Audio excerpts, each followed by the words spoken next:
사랑하는 성도 여러분, 오늘 우리를 부르시고 치유하시는 사랑의 시간, 2026년 4월 23일 목요일 새벽 예배에 함께 모신 여러분을 진심으로 축복하며 환영합니다.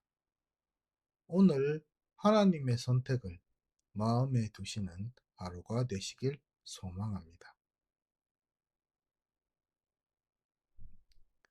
오늘 하나님께서 우리에게 주신 말씀은 창세기 29장 21절에서 35절 말씀입니다.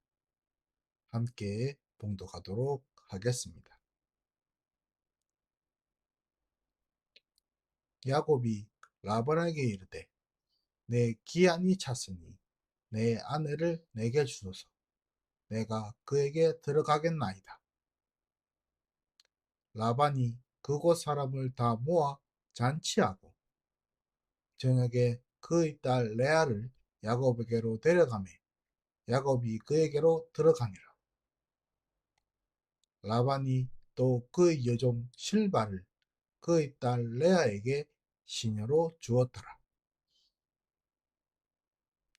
야곱이 아침에 보니 레아라 라반에게 이르되 외삼촌이 어찌하여 내게 이같이 행하셨나이까?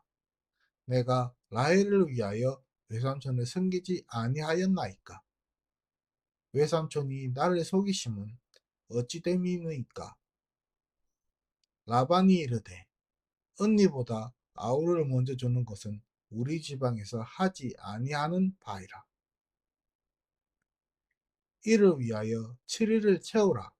우리가 그도 내게 주리니 내가 또 나를 7년 동안 섬겨지니라. 야곱이 그대로 하여 그 7일을 채우매 라반이 딸 라헬도 그에게 아내로 주고 라반이 또 그 여종 빌하를 그의 딸 라헬에게 주어 시녀가 되게 하며 야곱이 또한 라헬에게로 들어갔고 그가 레아보다 라헬을 더 사랑하여 다시 7년 동안 라반을 섬겼더라. 여호와께서 레아가 사랑받지 못함을 보시고 그의 태를 여셨으나 라헬은 자녀가 없었더라. 레아가 임신하여 아들을 낳고 그 이름을 르우벤이라 하여 이르되 여호와께서 나의 괴로움을 돌보셨으니 이제는 내 남편이 나를 사랑하리로다 하였더라.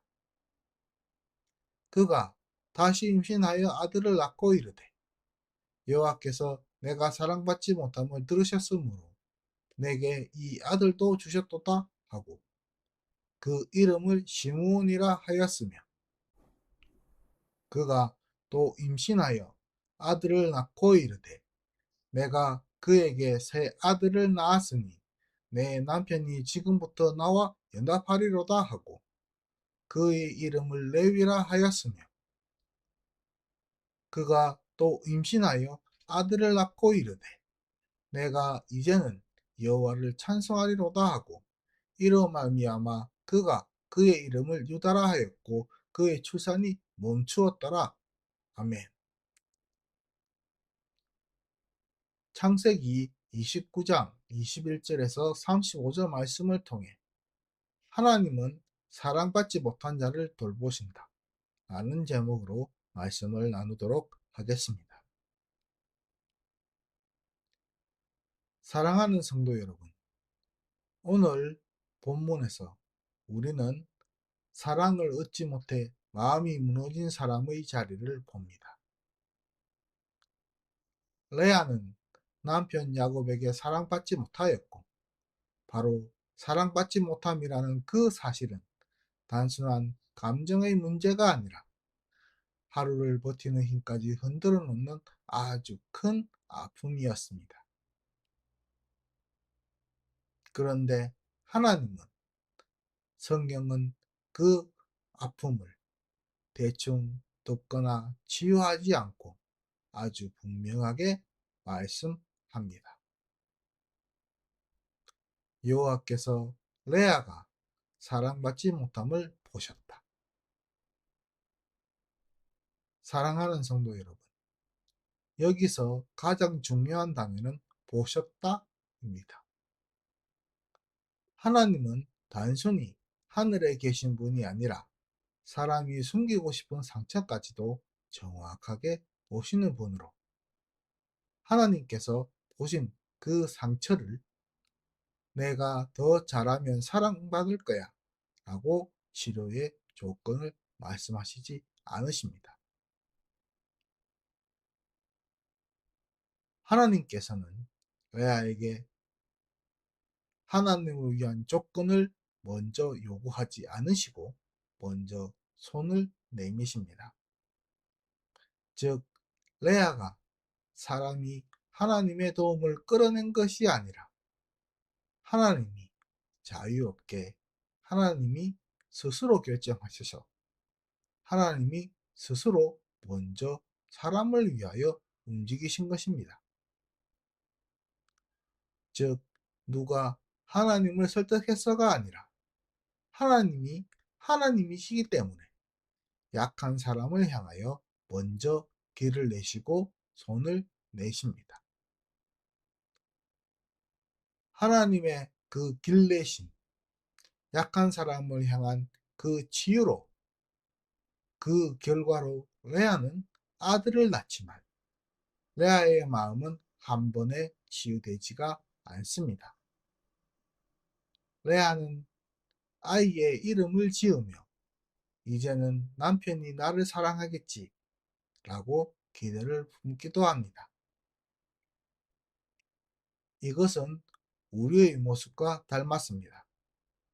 우리는 하나님이 주신 은혜를 받으면서도 여전히 사람의 사랑과 사람의 인정이 나를 살릴 것처럼 붙들고 매달릴 때가 아주 많습니다.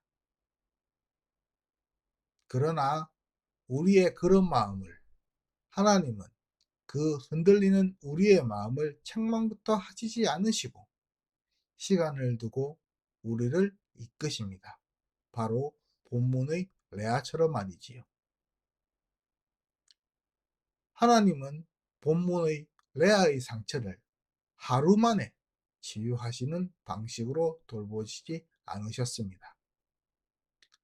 레아가 점점 더 깊은 자리에서 하나님을 바라보도록, 하나님께 나아가도록 천천히 붙들고 이끄십니다. 그리하여 마침내 레아가 넷째 아들을 낳을 때 레아의 말이 달라집니다. 이번에는 내가 여호와를 찬송하리로다. 바로 이 말, 이 변화는 아주 큽니다.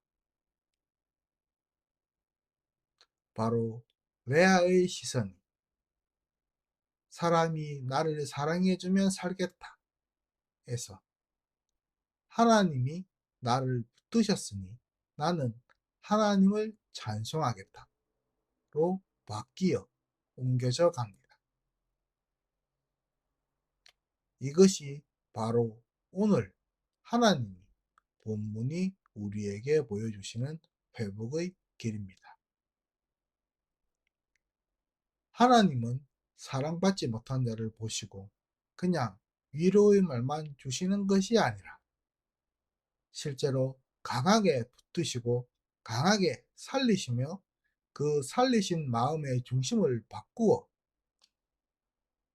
하나님이 사람이 사람의 평가가 아니라 하나님의 손길 위에 서게 바라보게 하십니다.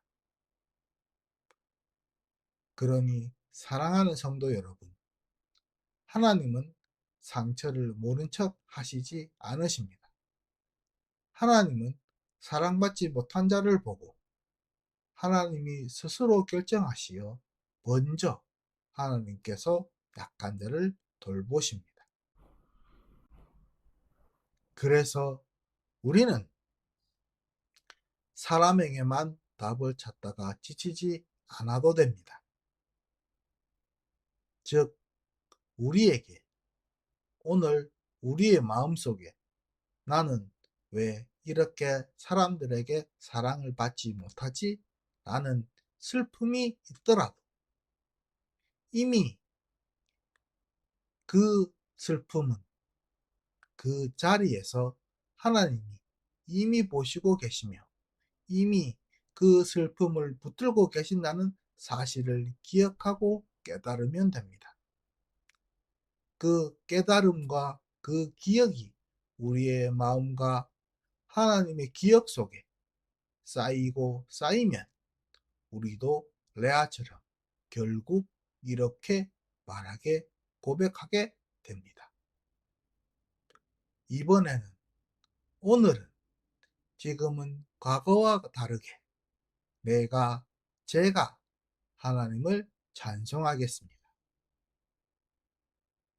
이 고백은 우리의 상처가 사라져서가 아니라 하나님이 상처보다 더 크시며 그 상처를 위해 그가 내려오시고 우리를 살펴보시고 우리의 모든 것을 끝까지 책임지시는 하나님이시기 때문입니다.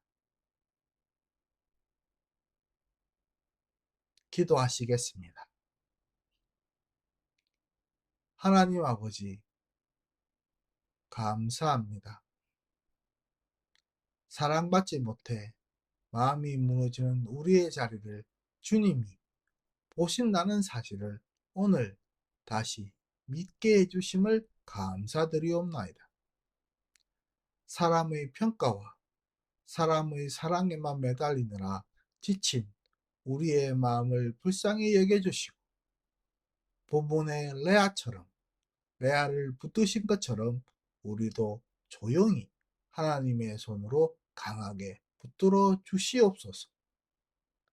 하나님을 위한 사람의 조건을 묻지 않으시고 하나님께서 먼저 손을 내미시는 하나님의 선하심을 오늘 더욱 깊이 더욱 깊게 알게 하시고 우리의 시선이 사람에게 멈춰져 있지 않고 우리의 시선이 하나님께로 옮겨지게 하셔서 마침내 우리가 이번에는 하나님을 찬송하겠습니다라고 고백할 수 있는 삶을, 하루를, 시간을 살도록 해 주시옵소서. 이 모든 말씀, 우리의 상처를 치유하시고 우리를 구원하신 살아계신 우리 주 예수 그리스도의 이름으로 기도드렸사옵나이다. 아멘.